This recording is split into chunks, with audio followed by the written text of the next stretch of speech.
한국이 갖고 있는 IT 강국이라는 이미지는 착시에 불과하다. 반도체 등 3차 산업혁명 기술의 경우 세계 선두권이었으나 4차 산업혁명 혁신 역량은 뒤처져 있다는 한국은행의 경고.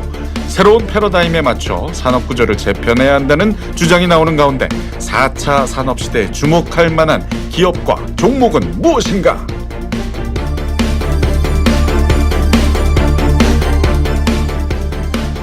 자, 4차 산업혁명 주요 분야, 아까 일부에서도 여러 번 언급을 했습니다. 사물인터넷, IoT, 인공지능, AI, 가상현실, VR, 빅데이터, 3D 프린팅 다양합니다만 그중에서 더 자주 언급되는 게 있다면 역시 IoT, AI 아니겠습니까? 먼저 IoT, 사물 인터넷, 인터넷 오브 띵스. 이 4차 산업혁명의 주요 키워드로 다루어지는 이유 다시 한번 좀 설명을 부탁드립니다. IoT는 아마 이제 광고에서도 워낙 많이 접하셨고 집에 이제 TV 연결할 때 항상 이런 부분도 물어보거든요. IoT도 같이 하시겠냐라고 이렇게 물어봐서 사람들이 익숙한 단어는 됐는데요. 저는 이 단어가 사실 제일 무서운 단어라고 생각을 했던 게 뭐냐면은 그러니까 디지털 혁명의 초발전형으로 말 그대로 사물도 사람처럼 인터넷을 한다는 의미거든요. 그러니까 사람만이 할 수 있었던 걸 이제 사람이 아닌 다른 존재에게 무언가를 넘겨줘야 되는데 우리가 존재라고 할 때는 흔히 생명체라고 얘기를 하는데 사물 인터넷처럼 사물에도 그게 부여가 된다라는 겁니다. 그러니까 패러다임의 변화라는 말을 저희가 정말 자주 쓰는데 이거야말로 진짜 생활의 변화 수준이 아니라 패러다임 자체가 변화하는 거라고 생각이 되는데요. 그러니까 스스로 정보를 수집할 뿐만 아니라 수집된 정보 정말 빠르게 전송을 하죠. 심지어 이걸 가공해서 다른 사람들한테 뿌려주는 역할까지 하는 겁니다. 그러니까 따라서 이 사물 인터넷을 위한 핵심 기술로는 정보를 수집하는 센서라든지 전송하는 네트워크 또 이를 분석하는 빅데이터 기술 등을 꼽곤 하는데요. 이렇게 한번 연결이 되게 되면은 굳이 사람이 중간중간 들어가가지고 무언가를 컨트롤하지 않아도 알아서 이 모든 과정들을 착착착착 심지어 본인 스스로 학습하는 능력이 있잖아요. 심화시킨다라는 겁니다. 그래서 혹자는 이렇게 얘기해요. 2020년까지 약 500억에서 1000억 대의 기기가 사물 인터넷으로 연결될 것이다 라는 얘기도 하고 있는데 연결될 수 있는 분야도요. 그냥 거의 대부분 모든 분야라고 다 보시면 돼요. 뭐 자동차 제일 많이 얘기를 하고 가전, 의료, 에너지, 환경까지 그냥 우리가 살아가는 데 있어서 필요한 우리 생활 전반에 있어서 다 연결될 수 있는 거다라고 생각을 하시면 되고 그러다 보니까 산업적인 측면에서도 이 사물 인터넷을 활용을 얼마만큼 잘 하느냐에 따라서 기업의 운명이 좌지우지되는 그런 상황까지 벌어지게 되는 거죠. 네. 그게 사물들이 그냥 알아서 자기들끼리 연결해서 이렇게 뭔가를 행동하고 네. 맞춰주고 이러는 거 아니겠어요?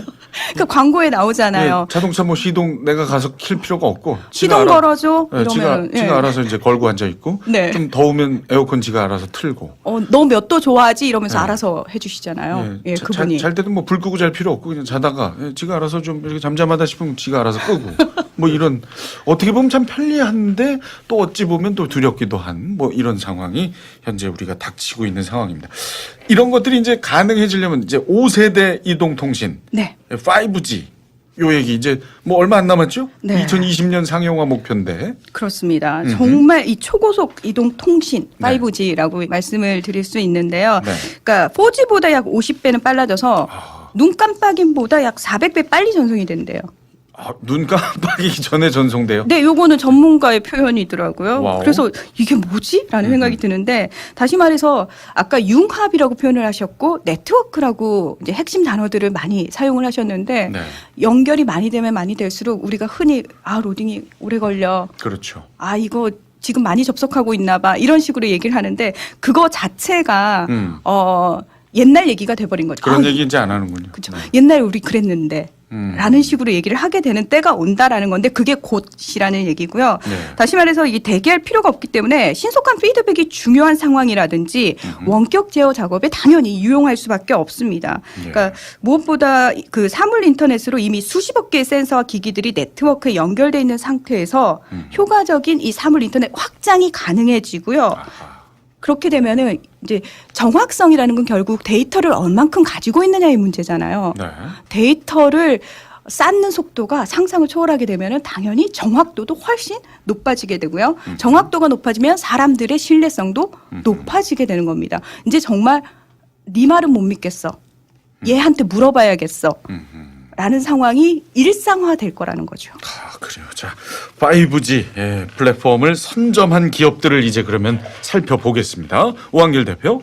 우선 이제 5G 기본적으로는 통신 3사가 있고요. 아하. SK텔레콤 그리고 KT, LG U+를 빼놓고는 얘기가 안 되죠. 그렇겠죠. 예. 3G에서 4G로 넘어올 때도 이 통사 3사는 고스란히 수혜를 받았고요. 5G로의 도약에 있어서도 3사는 이제 기본적이라고 보는 겁니다. 4G로 넘어오는 과정과 마찬가지로 5세 통신 기술에서도 장비 교체는 필연적이라고 보시면 되고요. 이에 광섬유, 광케이블 제조업체인 대한광통신, 그리고 트랜지스터 제조업체인 RFHIC, 그리고 안테나와 필터를 생산하는 KMW, 그리고 주력 사업부인 통신장비와 더불어 ESS 사업까지 영위하는 서진 시스템, 이제 같은 기업들이 수혜를 좀 받을 수 있을 거라고 보시면 될 것 같습니다. 그렇군요. 말씀 중간중간 이제 4G, 3G, 5G 이렇게 좀 섞어주시니까 상당히 좀 구수해 보여서. 그래요. 지금 문 대통령의 이제 사용하는 방법이군요. 5G 이렇게 네, 얘기하셨죠. 5G. 약간 5G는 이제 좀 착각할 수 있죠. 예, 이게 좀 산간벽지를 5G라고도 하는데. 그 이제 네. 약간 좀 덧붙이고 싶은 말씀이 있는데요. 그 지금 내년부터 5G가 본격 상용화가 될 예정이거든요. 네. 이제 전 세계 이제 43% 정도 달하는 5G 단말기 연결이 우리 근처에서 다 이루어진다는 그런 보고서가 있습니다. 일본하고 한국에서 43%가 이제 다 연결이 될 것이다. 그러니까 어허. 제일 먼저. 이유는 뭐냐면 지금 5G 관련돼서 주파수 경매 끝난 거 아시죠? 우리나라. 근데 이제 지금 미국 같은 경우에는 아직까지 그 주파수 경매가 끝나지도 않은 상황이거든요. 그러니까 일본하고 우리나라가 지금 제일 빠르다라고 보시면 됩니다. 그 상당히 강점이 있네요, 우리가. 그렇죠. 예, 이 그래서 부분. 이게 2025년까지 한 15억 대가 이제 단말기가 이제 5G로 연결이 된다고 합니다. 그러니까 뭐 한 7년, 8년 남았습니다. 그러니까 이 부분에 대해서 좀 더 안타까움을 얘기해 드리면 네네. 한국은 아직까지 ICT 분야에서는 강점을 지니고 있습니다. 음흠. 네, 세계적으로 봐도 인터넷 인프라가 이 정도로 구축이 되어 있거나 속도가 빠른 국가를 찾기 힘들어요. 우리의 근데 강점이죠. 예. 근데 이런 말들이 점점 사라지고 있거든요. 그게 이제 국가 규제 때문에 그런 건데 이걸 기반으로 5G까지 같이 관련 기술의 강점을 살릴 수 있다면 이를 통해서 소프트웨어 분야나 빅데이터 클라우드 쪽으로 연계가 훨씬 수월할 수 있습니다. 그래서 이 부분에 대한 빠른 규제 완화만이 조금 더 선점을 할 수 있는 길이다라고 보시면 될 것 같습니다. 그래요. 방금 말씀하신 그 빅데이터, 클라우드 이 상당히 또 중요한 분야 아니겠습니까? 요거와 관련된 또 기업도 좀 짚어주시죠. 그러니까 국내 클라우드 시장의 경우 이미 아마존 웹 서비스 그리고 아카마이 테크놀로지스, 마이크로소프트, IBM, 오라클 등등 글로벌 대형 기업들이 시장을 선점한 상태고요. 이제 국내가 반격을 시도하고 있는 중인데 국내에서는 이제 네이버 그리고 KT, NHN 엔터테인먼트 등의 회사들이 국내 외에 데이터 센터를 보유하고 있다는 점, 그리고 국내에서의 빠른 대응과 소통이 원활하다는 점, 가격 경쟁력 등을 이제 기반으로 반격에 나서고 있습니다, 지금. 그리고 이런 클라우드, 빅데이터 관련 산업도 중요하지만 이를 어떻게 사용할지가 관건인데 예.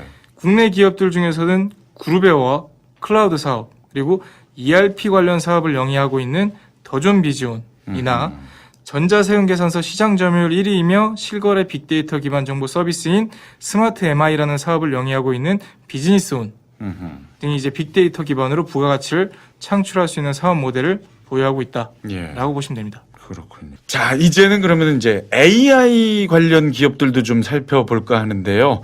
IoT 못지않게 AI 정말 많이 거론되는 용어입니다. AI 관련 독보적인 기술 가지고 있는 기업들 많죠. 네. 인공지능이죠. 네. 아티피셜 인텔리전스잖아요. 이 인공지능 이제 개념을 좀 나눠 보겠습니다. 나눠 보면 그 두 가지로 나눌 수가 있습니다. 강 인공지능하고 약 인공지능이 있는데 강이 붙으니까 뭔가 강한 느낌이죠. 예. 당연히 이 강 인공지능은 인간과 같은 역할을 합니다. 정말 강하네요. 예. 그래서 자아하고 지성을 갖춘 인공지능이다 그렇게 보시면 됩니다. 그래서 그 얼마 전에 국내에 개봉했던 이제 에이리언 커버넌트라고 하는 영화 기억나실 거예요. 여기서 이제 안드로이드 로봇이 두 개가 나오거든요. 데이빗이라고 하는 안드로이드 로봇하고 월터하고 이런 이제 로봇들이 상당히 비중 있게 등장하고 있는 그런 영화입니다. 그래서 이 강인공지능은 지금 현재 현실에 존재하지는 않는데 네. 가까운 미래에 이제 나올 수 있는 그런 이제 인공지능의 종류다라고 보시면 되고요.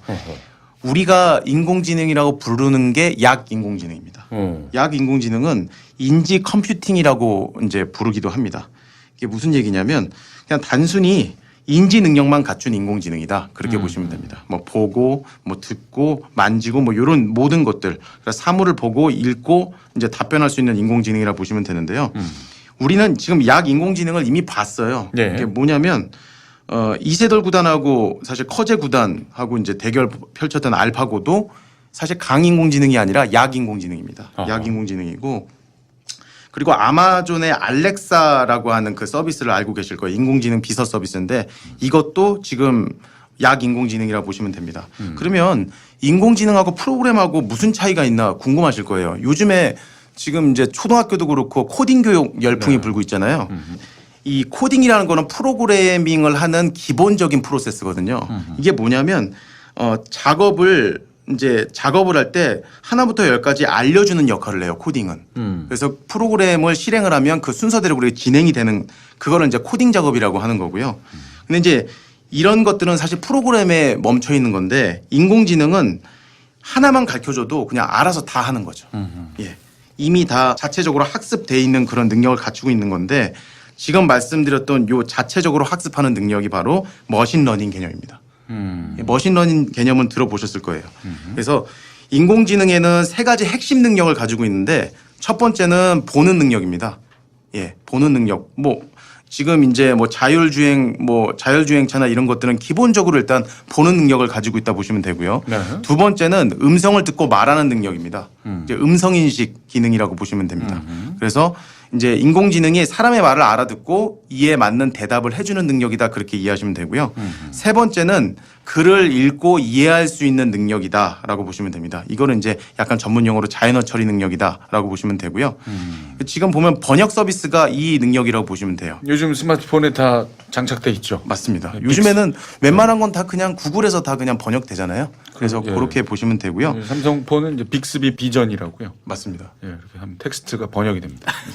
참 세상이 상당히 좋아졌고요. 하이 예. 빅스비. 하이 빅스비 그럼 대답을 해요. 네, 뭘 해드릴까요? 뭐 이렇게. 예. 저도 시리하고 가끔 대화하고 그렇습니다. 예. 그래서 이제 앞서 설명드린 이제 인공지능, 이 인공지능의 핵심 기술이 잠깐 언급드렸는데 머신러닝 이제 기술하고 딥러닝 기술이라고 보시면 되는데 네. 이 자체 학습 능력을 부여한 기술이 바로 머신러닝이다라고 보시면 되고요. 이 머신러닝이 결국 인공지능을 구현하기 위한 핵심 기술이다라고 보시면 됩니다. 근데 이 머신러닝은 사실 최근에 나온 게 아니고요. 1960년대 처음 나왔었어요. 그렇게 빨리 나왔어요. 예. 그때 당시에 사실 이제 정확도가 떨어져서 상용화가 안 된 것뿐이고요. 지금 이 머신러닝 개념이 기상 예보에도 지금 쓰이고 있는데 우리 맨날 틀리는 거 보시잖아요. 예, 뭐 맨날은 아니지만 예. 조금 틀릴 때 있죠. 그렇죠. 예, 근데 예. 앞으로는 안 틀릴 가능성이 큽니다. 그렇습니다. 예, 그래서 점점 이제 정확도가 이제 지금 프로세서 기술이 점점 발전하면서 정확도가 점점 올라가서 지금 현재는 98.5%까지 올라가 있는 상태입니다. 그래서 이 지금 말씀드렸던 이제 딥러닝의 치명적인 문제가 해결이 된다라고 보시면 되는 거고요. 지금 그 AI 인공지능 기술은 두 개의 진영으로 크게 나뉘어서 서로 이제 발전을 하고 있는 그런 상황입니다. 네. 첫 번째는 하드웨어 진영이에요. 그러니까 우리가 아는 인텔이나 엔비디아, AMD 이런 이제 회사들이 이제 하드웨어 진영이고요. 두 번째는 소프트웨어 진영입니다. 그래서 아마존, IBM, 구글, 마이크로소프트 이런 것들은 이제 소프트웨어 진영이다라고 보시면 됩니다. 첫 번째 하드웨어 진영을 잠깐 보게 되면은 인공지능 기술이 가능하려면 기본적으로 두뇌 역할을 하는 프로세싱 기술이 기반이 돼야 됩니다. 그러니까 우리가 알고 듣고 있는 CPU나 GPU, 앞서 말씀드렸던 인텔이나 엔비디아나 AMD 이런 회사들이 지금 여기에 하나씩 다 부합이 되죠. CPU 세계 점유율 1위가 인텔이고요. GPU의 세계 점유율 1위가 엔비디아. 그리고 이 두 개 분야에서 각각 2위를 하고 있는 회사가 AMD입니다. 우리가 알고 있는 그래픽 카드 만드는 회사다. 그렇게 보시면 좋을 것 같고요. 보통 인공지능 기술하면 대명사처럼 떠오르는 이름이 있는데 뭐 아까 제가 말씀드렸던 알파고 이걸 왜 지금 다시 또 말씀을 드리느냐. 이 알파고의 핵심이 되는 두뇌에 해당하는 게 바로 CPU하고 GPU입니다.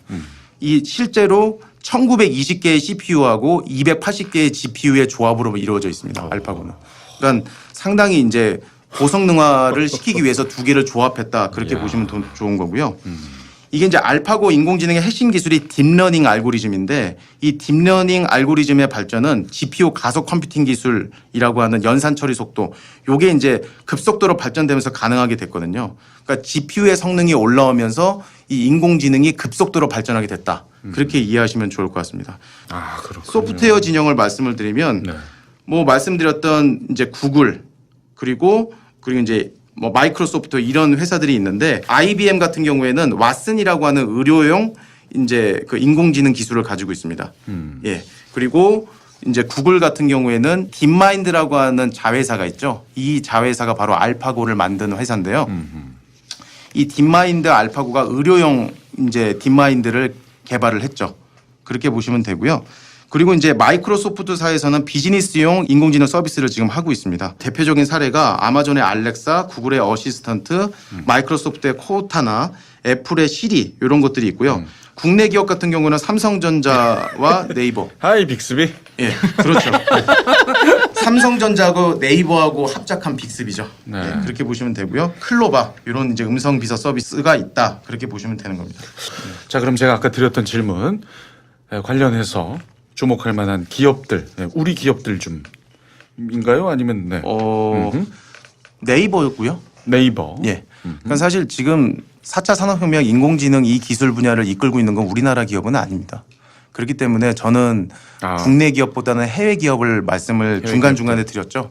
구글인데 구글은 구글이라고 하는 종목은 없고요. 알파벳이라고 하는 종목이 있습니다. 알파벳이요? 알파벳이 구글입니다. 알파벳? 예. A, B, C, D 알파벳? 예, 맞습니다. 그래요? 그래서 구글이나 마이크로소프트나 예, 이제 그런 이제 회사들을 이제 아마존 이런 회사들을 좀 추천을 드리고요. 국내는 네이버나 다음, 카카오 이런 기업들을 추천드리겠습니다. 우리 기업들 중에는 우리 기업도 오한결 대표가 전문이니까요. 로봇 관련 기업들 잘하고 있죠. 어때요? 잘하고 있죠. 근데 해외 기업들에 비해 국내 기업들 같은 경우에는 아직 많이 뒤처지고 있습니다. 아, 그렇습니까?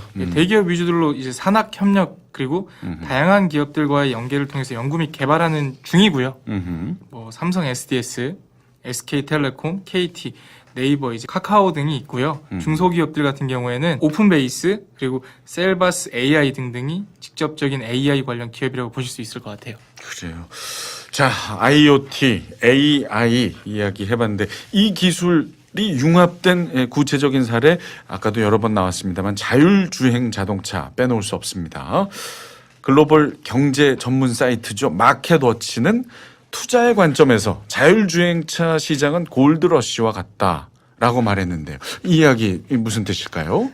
그 19세기 미국 캘리포니아 등지에서 사금이 발견이 되면서 미국 전역에서 그 사금을 캐겠다고 많은 사람들이 몰려가는데 통계에 의하면 한 25만 명 정도까지 된다라는 얘기도 있거든요. 근데 문제는 이들이 다 그래서 목적을 달성을 했느냐.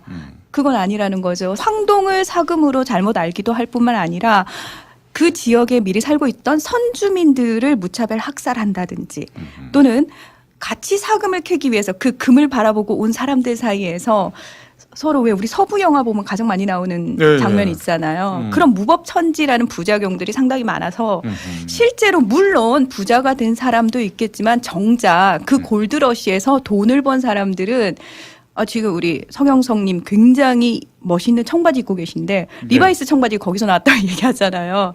예, 그래서 실제로 뭐 그 청바지 장사라든지 또는 물장수 이런 분들이 부수적으로 많이 돈을 벌었다라고 얘기를 하거든요. 그러니까 이런 식으로 항상 어떤 산업이 뜬다, 어떤 분야가 지금 핫하다라고 하면은 앞뒤 가리지 않고 팍 달려드는 그런 현상 자체를 골드러시라고 얘기를 많이 하는데 마켓워치뿐만 아니라 실제로 그 영국의 유력 경제지죠. 파이낸셜 타임즈도 2017년에 이런 표현을 쓴 적이 있어요. 지금 자율주행차가 미국 캘리포니아의 새로운 골드러시를 촉진시키고 있다.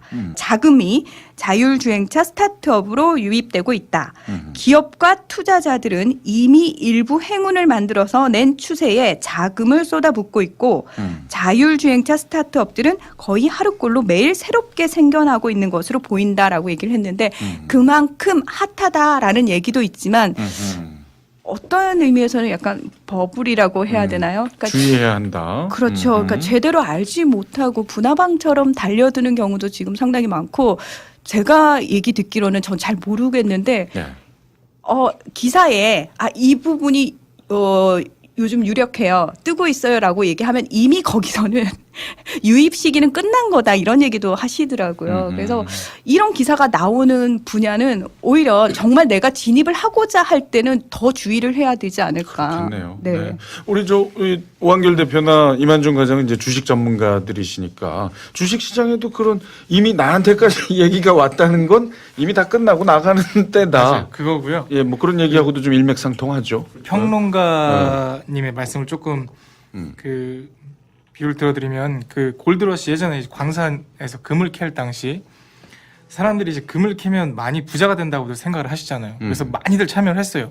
미친 듯이 참여를 했는데 물론 금을 캐서 부자가 된 분들도 있지만 그때 진짜 부자가 된 분들이 누군지 아세요? 편하게 금을 캘 수 있게 만드는 리바이스 청바지 그리고 방금 얘기하신 그리고 이제 채굴을 할 수 있는 채굴 장비들을 파는 회사거든요. 그러니까 여기서 말씀하시는 것 자체는 이제 자율주행 시장은 이미 버블이다. 그러니까 자율주행이 만들어지기까지 어떤 소프트웨어를 갖고 있는데 여기에 들어가는 하드웨어들이 있지 않습니까? 그러면 지금은 모두가 다 아는 자율주행차 투자를 할 게 아니라 이거로 인해서 수혜를 받을 수 있는 뭐 하청업체들도 있고 중소기업들도 있으니 그쪽들도 바라보는 게 투자자의 관점에선 더 수익이 날 수 있다. 이렇게 풀이를 하면 될 것 같아요. 네. 그 얘기도 참 옳은 말씀이네요.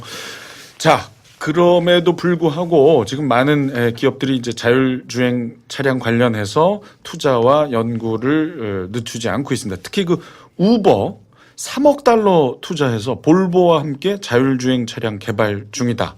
맞습니까? 네. 그러니까 우버가 사실 한국에서는 약간 실패를 했잖아요. 그냥 나갔죠. 네. 잠깐 하다가. 네. 그래서 재진출 얘기도 지금 들리고 있는 상황인데 한국에서 실패해서 많은 분들이 저건 안 되는 거 아니야라고 생각을 했었는데 정작 전 세계를 상대로는 상당히 성공적인 모습을 보이고 있거든요. 근데 지금 그 볼보와 함께 자율주행 차량을 넘어서서 무슨 얘기까지 나오고 있냐면은 하늘을 나는 택시. 하늘을 날아요? 네. 플라잉 택시 우버 에어를 2023년까지 전 세계 6개국에서 상용화하겠다라는 기사가 나왔더라고요. 하늘을 난다고요? 네. 뻥 아니에요?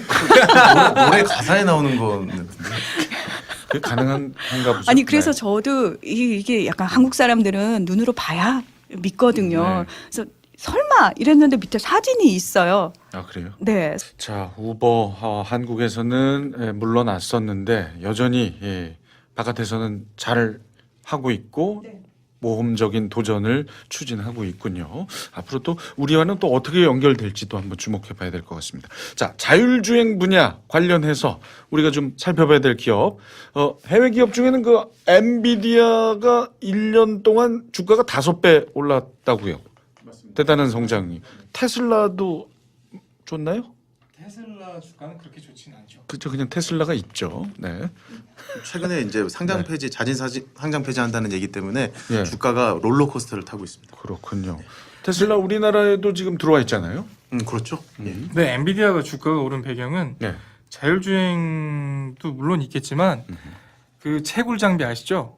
비트코인이나 뭐 이렇게 이더리움이라든지 예. 네, 그런 코인들을 캐는 GPU 값이 엄청나게 떴었습니다. 그 부분이 더 영향을 줬군요. 네, 주가에. 그 부분이 영향이 분명히 있었고요. 네. 네. 자, 그럼 국내 자율주행 관련해서 국내 기업 어느 기업들 좀 주목할까요? 일단 해외 기업도 조금은 같이 말씀을 드릴게요. 좋습니다. 네. 예. 일단은 테슬라를 빼놓을 수는 없는데 테슬라의 경우 자율주행 기능인 이제 오토파일럿이 있고요. 4차 산업혁명에 걸맞게 사실상 자동차 시장 자체가 변하고 있다고 보시면 됩니다. 이제 기존에는 전방 산업인 완성차 판매 기업을 위주로 폐쇄적인 기업 생태계를 보유하고 있었어요. 근데 지금은 이제 융복합 과정에서 전통의 완성차 업체부터 신생 전기차 업체 그리고 정보기술 업체와 그 외 산학 협력 등 다양한 부분에서의 협업과 모빌리티 서비스의 도입 등으로 이제 사업 모델까지 변하고 있는 거죠. 그래서 자율주행에서 현대자동차를 언급할 수 있을 것 같습니다. 어허. 네, 이유는 미국 자율주행 전문 기업인 오로라랑 손을 잡았고요. 오로라입니다. 오로라. 오로라. 예. 최근 평창 올림픽에서 수소차 엑소를 서울에서 평창까지 고속도로에서 법정 최고 속력 100에서 110km를 유지하면서 완전 자율주행에 성공해서 레벨 4 자율주행에 성공했습니다. 어허. 그러니까 레벨이라는 거는 국제 자동차 협회에서 분류한 레벨이 있어요. 예, 예. 여기에 대해서 조금 더 설명을 드리자면 레벨 0은 비자동, 운전자가 모든 것을 제어한다. 레벨 1, 특정 기능의 자동화 단계. 뭐 차선 이탈 경보 장치라든지 이제 크루즈 컨트롤. 네. 레벨 2, 자율주행 기술 통합으로 운전자는 시선만 전방을 유지하면 되는 수준. 레벨 3은 운전자 감시 없이 자율주행이 가능하지만 필요시 운전자 도움이 요구되는 수준. 레벨 4는 운전자의 개입 없이 안전히 자율주행을 완료할 수 있는 단계입니다. 상당히 높은 레벨이군요. 네. 그리고 마지막으로 레벨 5는 자율주행차의 완성 단계라고 보시면 되죠. 예. 그거 하나 남았네요. 하나. 맞습니다. 네. 이와 같이 분류되는데 레벨 4 수준은 요즘 시험 주행이 이제 구글이나 우버 수준의 자율주행에 성공한 것으로 봐야 하고요. 네. 상용화 가능성 또한 충분하면서 국내 시장에서는 상당한 경쟁력을 가질 것으로 앞으로 전망하고 있습니다. 네. 그렇군요. 예. 자율주행 관련해서는 현대자동차를 네. 주목해 볼 필요성이 있다. 필요가 있다. 예, 수소차도 네. 최근 아주 좋은. 나름 이제 현대자동차도 예, 반격에 나서고 있죠. 그래요. 자, 외국 기업 얘기 조금 더 들어보겠습니다. 구글, 애플, 바이두 적극적인 투자 진행 중이라고요. 네, 상당히 사활을 걸고 있는 그런 상황이고요. 앞서 이제 대표님이 말씀하셨던 자율주행차 기술 단계 5단계 이렇게 있는데 3단계부터가 이제 자율주행 단계 그렇게 시작이 된다라고 보시면 되고요. 지금 몇 개 제가 미국 기업 먼저 말씀을 드리고 그다음 이제 중국 기업 이렇게 말씀을 좀 드리고 싶습니다. 미국은 일단 그 자율주행차 그 선두 기업이 구글하고 엔비디아 그리고 인텔의 모빌아이라고 하는 회사라고 보시면 되고요. 지금 이 그 자율주행차 기술인 두 가지로 나눌 수가 있습니다. 그러니까 인터넷 기업 중심의 클라우드 컴퓨팅 진영하고요. 반도체 기업 중심의 엣지 컴퓨팅 진영이라고 보시면 좋을 것 같습니다. 예, 그래서 먼저 이제 인터넷 기업 중심의 클라우드 컴퓨팅 진영부터 말씀을 드리자면 그 대표적인 기업이 구글입니다. 그래서 자율주행차 자회사 웨이모라고 하는 회사가 있습니다. 이 웨이모라는 회사가 실제로 지금 완성차 파트너 기업들이 몇 개가 있어요. 이제 크라이슬러라고 하는 회사 들어보셨을 텐데 이미 미니밴 차량 공급을 한 6만 2천 대 정도 받기로 했고요. 우리 이제 좀 이렇게 있으신 분들 레인지로버 많이 타시잖아요. 그래서 제기호 랜드로버라고 하는 회사하고 한 2만 대 정도 조달을 받기로 있는 한 상황입니다. 그래서 이제 이 자율주행차 자회사인 이 웨이모는 2년간 이제 앞으로 이제 테스트 기간을 거쳐서 2020년부터 미국하고 유럽 지역의 자율주행 기술을 활용한 택시 차량 공유 서비스를 정식 출시를 할 예정이라고 보시면 좋을 것 같습니다. 이제 이 클라우드 컴퓨팅이라고 하는 내용을 이제 계속 지금 개념을 설명을 드렸었는데 이 자율주행 기술로 이제 구현이 되려면 이제 5G 네트워크 기반이 되어야 합니다. 그래서 이제 말씀드렸던 5G가 필수다라고 보시면 되는데요. 이 웨이모가 5G 네트워크 인프라가 구축되어 있지 않은 지역에서 자율주행 사업을 전개하기 어려울 가능성이 있거든요. 그렇기 때문에 앞서 말씀드렸던 이제 엣지 컴퓨팅 진영하고 손을 잡는 그런 모습이 지금 현재 나오고 있습니다. 그래서 그렇게 지금 뭐 진영은 나눠져 있지만 서로 이렇게 지금 어떻게 보면 협력 관계에 있다라고 보시면 되고요. 그리고 이제 말씀드렸던 그 이제 엣지 컴퓨팅 진영의 대표 회사는 엔비디아입니다. 근데 엔비디아가 우버하고 손을 잡았죠. 근데 이제 우버가 얼마 전에 자율주행 테스트 중에 한번 인명사고를 냈죠. 그래서 인명사고를 냈는데 아직까지 이제 엔비디아는 이제 계속 지금 자율주행차 사업을 지속을 하고 있다. 그렇게 보시면 좋을 것 같고요. 네. 지금 그 엔비디아가 이제 계속 이렇게 진행할 수 있는 이유는 자율주행 솔루션 전체에 문제가 있었던 게 아니라 단순 GPU만 탑재를 했었기 때문에 이거는 우버의 자체 솔루션에 문제가 있다고 결론이 났어요. 우버한테는 상당히 악재였죠. 이렇게 보시면 되고요. 그러면 이제 자율주행 서비스가 언제부터 본격화될 것이냐? 2019년부터 본격화될 가능성이 아주 큰 상황입니다. 그래서 지금 이제 엔비디아 같은 경우에는 자율주행차 사업 본격화 시점이 2020년으로 지금 잡고 있고요. 초기 사업 형태는 자율주행 로봇 택시 서비스 형태가 될 전망이다라고 보시면 되고요. 지금 이제 이 엔비디아의 요 이제 자율주행차 사업에서 가장 중요한 이제 그 상품이라고 불릴 수 있는 그런 내용이 이제 페가서스라고 하는 그런 제품이 올해 3분기에 시제품을 생산을 하거든요. 그래서 이제 내년 3분기에는 본격적으로 양산이 돼서 이 이제 페가서스라고 하는 이 이제 제품이 이제 차에 탑재를 하게 되면은 이제 자율주행 기능이 진행이 된다라고 보시면 좋을 것 같고요. 네. 지금까지는 제가 이제 그 미국 기업을 말씀을 드렸습니다. 그러면 이제 중국 기업인데 중국 기업은 두 개의 기업만 말씀을 드리면 좋을 것 같아요. 일단 앞서 말씀드렸던 바이두라고 하는 회사하고 텐센트라고 하는 회사 이게 두 가지인데요. 네. 이제 지금 그 중국의 바이두는 이제 검색 시장에서 일단 압도적인 그런 기술력이랑 시장 점유율을 이제 기반으로 해서 그 DB를 가지고 이제 지금 자율주행차 사업에서 이제 어떻게 보면은 좀 후발주자지만 이제 치고 나갈 수 있는 잠재 능력이 상당히 이제 있다고 보시면 좋을 것 같고요.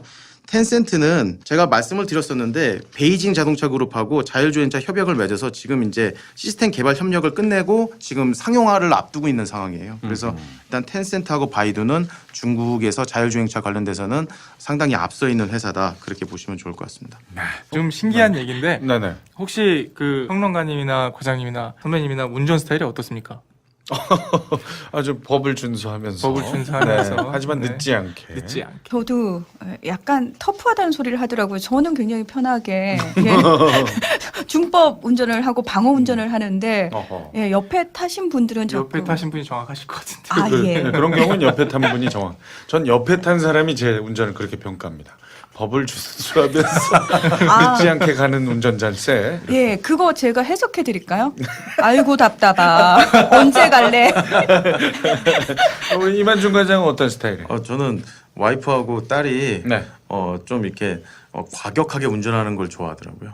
예? 예? 진짜요? 예, 그래서 조금 이제 가끔씩 과격하게 하면 막 신나하고 그럽니다. 희한한 식구인데. 아니 놀이동산을 좀 모시고 가세요. 얼마나 안 롤러코스터를 갔으면. 그렇게 좋아합니다. 아, 제 딸이. 예. 예. 근데 저 난폭 운전 안 좋습니다. 그러니까 이제 주차할 때만 난폭하게. 어유, 그것도 위험하지. 더 위험하지. 다 도착하고 나서 주차할 때만 난폭하게. 어떻게든 수습이 안 돼요. 지금 현재 형태는. 고치세요. 네. 예. 왜 물어보셨어요? 이게 되게 신기한데 자율주행이 그냥 자율주행으로 끝날 거라고들 많이 생각을 하시잖아요. 지금 소프트뱅크가 혼다랑 뭘 하고 있냐면 자율주행도 스타일이 다 달라집니다. 그러니까 사람의 감정을 이해하는 차를 개발하고 있어요. 그러니까 막 탔는데 갑자기 내가 조급해, 늦을 것 같아. 그러면 이 차가 그거에 맞춰서 빠르게 움직인다는 거죠. 아 옛날 제트 작전처럼 키트. 키트 빨리 와. 누나 아주 눈빛이나 오늘 이런 거 센서 같은 걸로 하는. 옛날 그 거 마음을 많이 이해하고 눈빛이나 어떤 심장 박동이라든지 그런 진짜? 걸 가지고 네. 말을 하지 않았는데도 네, 그 감정을 이해하고 어머, 움직인다. 어머, 어머. 네. 소프트뱅크 로봇 페퍼에 적용된 기술을 바탕으로 하는 건데 인간 감정을 인식하는 기술로 자율주행 자동차에 탑재하는 거죠. 와. 그러니까 내가 급하다 아니면 뭐하다 배가 아프다 이걸 다 이해를 하고 그냥 그 자율주행차가 그 스타일대로 움직여주는 거예요. 야, 근데 그건 좀 위험한데. 네? 그럼 이제 잘못 인식할 가능성이 있는. 막 축구하다가 막 들어와서 막 급한 줄 알고. 오해야라고 계속 얘기를 하는데 그럼 예. 네, 언젠가는 이제 자율주행차들이 보급이 조금 더 많이 되고 비중을 차지하게 되면 자동차 움직이는 것만으로도 이제 사람의 성향을 좀 파악할 수 있지 않을까. 그렇겠네요. 야. 근데 이 자율주행차가 사실은 이게 상용화가 되려면은 이제 자율주행차가 말 그대로 차가 자기가 알아서 판단하면서 가려면은 도로 사정이라든지 이 아이가 판단할 수 있게 하는 뭐 도로 표지판이라든지 신호등 이 체계도 같이 가야 되는 상황이잖아요. 그런 인프라가 그건 뭐 이미 내비게이션으로도 완성이 돼 있기 때문에 탑재만 하면 이게 4차 산업이라는 게 융복 관점이잖아요. 언제든지 그 기술을 사물에 투입할 수 있고 사업화할 수 있다. 그러니까 그 부분은 크게 문제는 안 될 것 같습니다. 막연히 생각할 때 왜 아우토반 같은 큰 도로가 있는 또는 장거리를 가야 되는 미국 같은 그런 나라에서는 굉장히 적합하겠지만 우리나라 가뜩이나 도로 막히고 명동. 네. 이런 데서 과연 할 수 있을까요? 가능할까?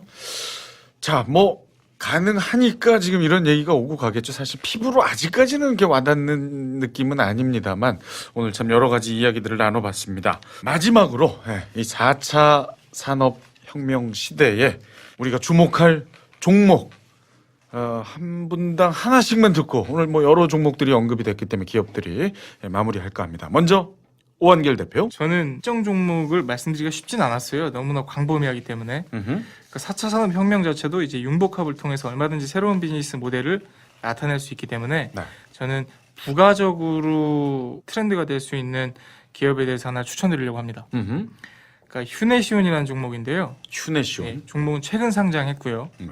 이 회사는 네트워크 보안, 그리고 시스템 보안, 모바일 보안 등으로 사업 영역을 확장하고 있습니다. 그러니까 인터넷망 분리 시장의 성장성은 사실 의심할 여지가 없고요.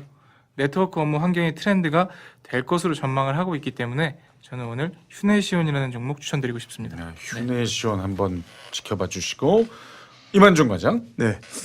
제가 지금 이제 앞서 말씀드렸던 그 이제 굴지의 기업들이 너무 많아서 사실 이제 뻔하잖아요. 사실 구글, 아마존 이거 추천하면은 아휴 또 그거야 이렇게 하실 것 같아서 아주 신선한 이름을 제가 들고 나왔습니다. 아, 뭡니까? 예, 저의 추천주는 미국 주식인데요. 자일링스라고 하는 회사입니다. 자일리톨이 아니고 자일링스. 자일링스요. 예, 그게 이제 XLNX라고 하는 종목 코드를 가지고 있는 회사입니다. 이 회사는요, 당연히 4차 산업과 관련이 있습니다.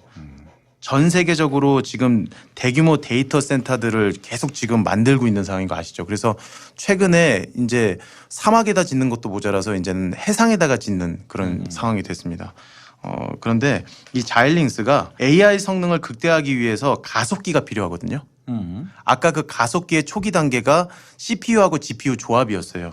그런데 그걸 좀 더 좀 고도화해서 FPGA 반도체라고 하는 요 이제 왁구를 만들었거든요.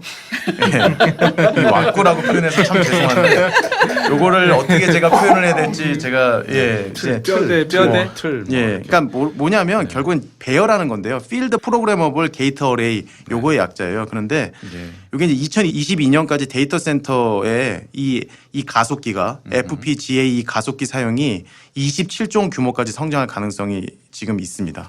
그리고 또 하나는 지금 SK텔레콤에서 음성인식 플랫폼 스피커 누구 들어보셨죠? 누구 들었죠? 예. 네, 누구? 이 누구의 성능 극대화를 위해서 지금 이제 킨텍스 울트라 스케일 FPGA라고 하는 이 제품, 자일링스에서 만든 이 제품을 탑재를 하기로 했어요.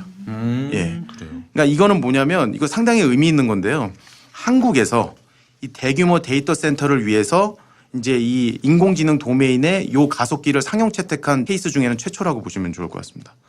그래서 요 내용이 저는 이제 추천의 이유라고 보시면 좋을 것 같고요. 자일링스 꼭 기억하시면 좋을 것 같고, 네. 저는 사실 이제 4차 산업혁명이 지금 진행되고 있는 상황인데 국내 기업들을 보면 사실 잘 체감이 안 되실 것 같아서 제가 몇 개 미국의 대표적인 ETF를 말씀을 그냥 간단하게 언급하고 끝내겠습니다. 미국 대표 기술주에 투자하는 ETF가 있어요. 요게 이제 ARKW라고 하는 클라우딩, 빅데이터, IoT, 블록체인 이런 관련 기업에 투자하는 이제 ETF고요. 그리고 이제 ARK 이노베이션 ETF, 그래서 ARKK라고 하는 ETF도 있고요. 인베스코 다이나믹 소프트웨어 ETF, 이거 PSJ라고 하는 코드 번호인데요. 이것도 있고요. 그리고 이제 클라우딩 컴퓨팅이 지금 계속 말씀드렸었는데 First Trust 클라우딩 컴퓨팅 ETF라고 하는 SKYY라고 하는 ETF가 있는데 지금 제가 말씀드렸던 이런 ETF들이 지난 3년 동안 사실 이평선을 한 번도 깨지 않고 이평선의 이동평균선입니다. 깨지 않고 계속 꾸준하게 쭉 왔습니다.